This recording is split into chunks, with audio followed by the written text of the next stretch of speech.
11वें number की गाथा में आचार्य महाराज क्या कह रहे हैं अब देखना। अब श्रावक और मुनि के मुख्य धर्म बताते हैं। अब दोनों के आ गए, क्योंकि अब जब तुम संसारी पूरे सच्चे श्रावक बन गए हो, गुवाहाटी वासियों सच्चे श्रावक बन गए कि नहीं बने? अभी नहीं बने। चलो ठीक, खुशी इस बात की है तो भगवान के सामने सच तो बोला कि अभी सच्चे श्रावक नहीं है, लेकिन सीढ़ी चढ़ रहे हैं। चढ़ रहे हो ना, बनने की भावना तो है ना। कम से कम मुनि नहीं बन पाओ कोई बात नहीं, तो कम से कम सच्चे श्रावक तो बन जाना। और श्रावक भी बन जाओगे ना तो आचार्यों ने कहा है भक्ति परंपरा से मोक्ष का कारण है। भक्ति करके भी परंपरा से तो मोक्ष को प्राप्त कर सकते हो, एक दिन अपना कल्याण हो सकता है। तो चलते हैं। अब आचार्य महाराज क्या कह रहे हैं, पुस्तक खोल लेंगे। दानम पूजा मुखम, दानम पूजा मुखम सावय धम्मेण सावयातेन विना झाणज्झायणं मुखम,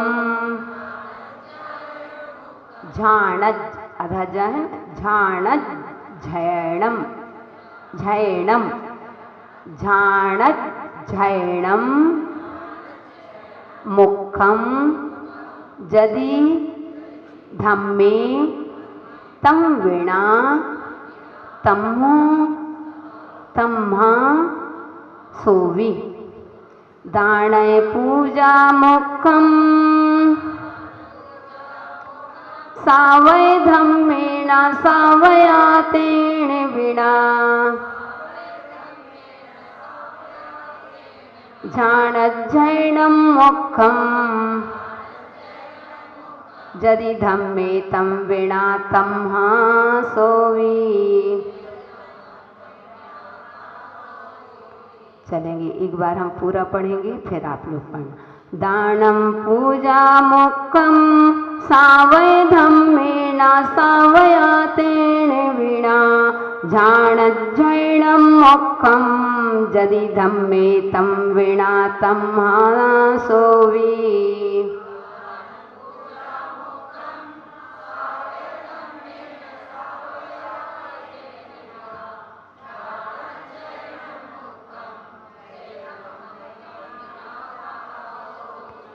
कितनी सुंदर बात कह रहे हैं। आ गया, पढ़ते बनने लगी।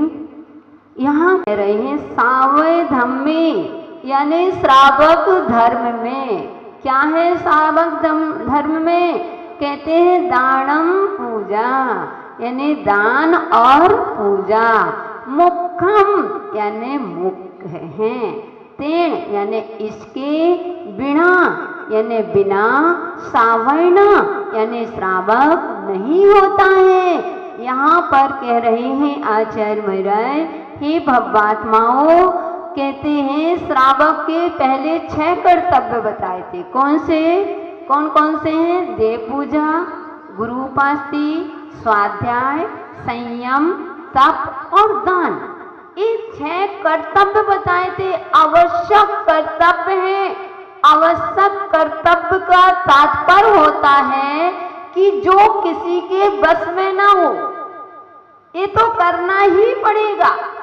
चाहे साधु हो, उनका भी 6 आवश्यक कर्तव्य होते हैं, और श्रावक है तो भी उसके 6 आवश्यक कर्तव्य होते हैं।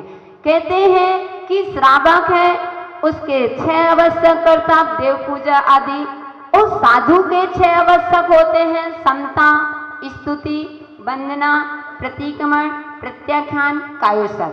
इस श्रावक साधु के 6 आवश्यक कर्तव्य होते हैं।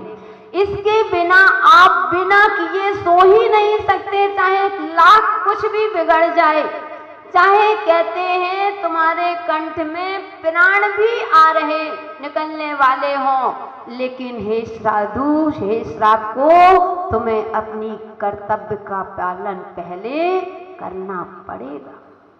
ऐसा नहीं कि मैं बीमार पड़ गया हूँ कौन पूजा करने जाए, स्वास्थ्य ठीक नहीं है, नहीं, अगर आपकी पूजा छूट रही है, आप पूजन नहीं कर रहे हो, तो आप श्रावक कहला ही नहीं सकते। 500 रुपये डाल दिए कि प्रायश्चित ले लिया, नहीं, इसमें बस ही नहीं है, आवश्यक, अनिवार्य, कोई भी हेर फेर नहीं, चाहे कुछ भी कहते हैं कि इधर की दुनिया इधर हो जाए, लेकिन नहीं, श्रावक अपने कर्तव्यों को छोड़ के एक दिन भी नहीं जी सकता है। तो कह दिया है कि श्रावक देव पूजा, गुरु उपासना, स्वाध्याय, संयम, तप और दान डेली करो, प्रतिदिन करो।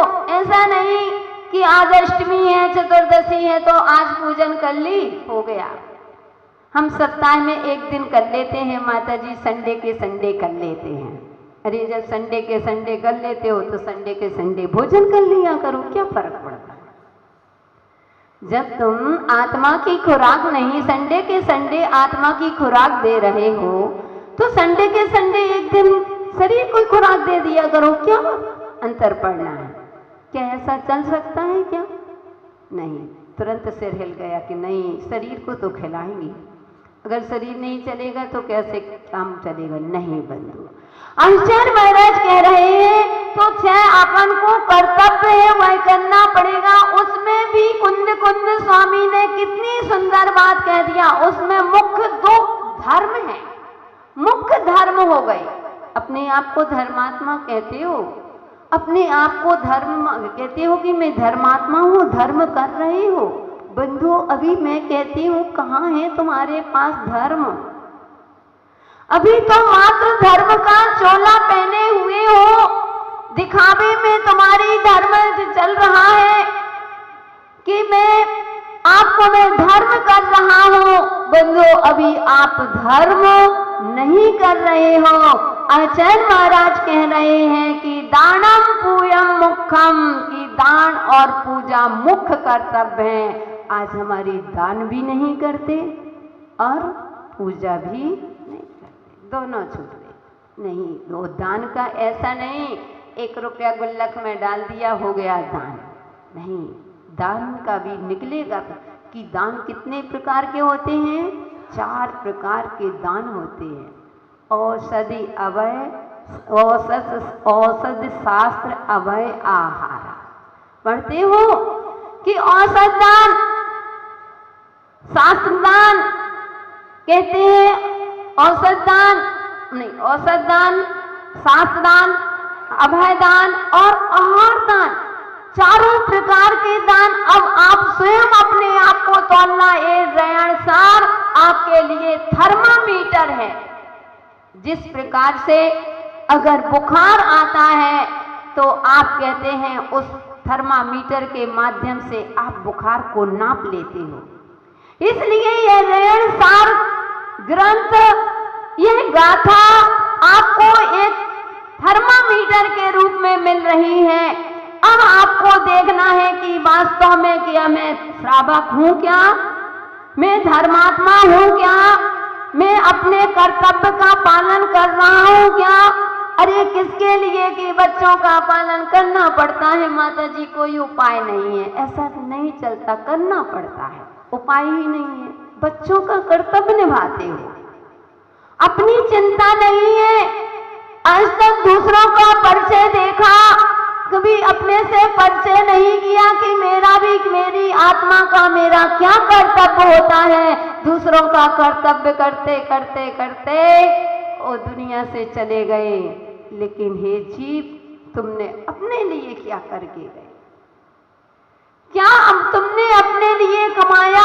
कौन सा मनुष्य पर्याय में आकर के कौन से तुम अपने लिए कमाई लेकर के गए थे? अगर तुम दूसरों को करते रहे तो तुम सब में दृष्टि हो ही नहीं सकते। इसलिए दानम पूजम, की दान और पूजा बिना दिए सोना नहीं और दे करके कभी रोना नहीं।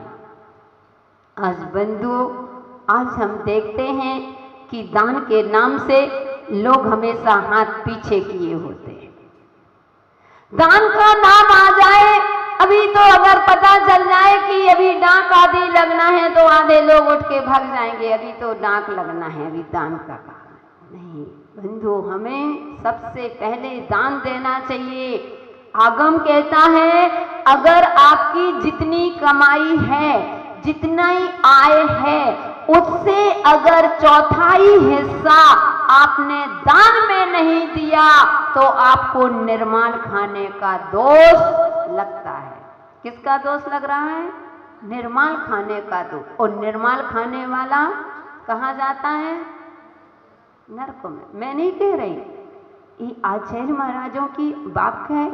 मैं तो जो पढ़ती हूँ वह आपको दे रही हूँ, मैं अपने मन से कुछ भी नहीं तो वैसे हमने कल बताया था ना, आज के श्रावक कहने लगते हैं वो घर परिवार छोड़ करके आ गए, कुछ है नहीं है तो उनका काम ही क्या है कि दान की महिमा बताते रहो, दान के बारे में बताते रहो, बोलते रहो। नहीं, ये दान हमारा मुख्य कर्तव्य है। तो जितनी आय है उससे चौथाई हिस्सा आप दान में निकालिए, और छपाने के लिए छपा करके नहीं, छिपा करके दीजिए। देखना आपका संसार आप ऐसी वस्तु जो जीवन के साथ भी रहेगा और जीवन के बाद भी रहेगा। ये दान, इसलिए आज दान के नाम से जी चुराते हैं। और कहाँ दान देंगे? जहां हमारी प्रशंसा होना है। कल भी हमने बताया था, जहां हमारी प्रशंसा हो रही है, जहां हमारा नाम लिखा जाएगा, मेरी पट्टी चलेगी, मेरी व्हाट्सएप में नाम आएगा, मेरी अखबारों में फोटो छपेगी, वहां दान लगा रहे हो।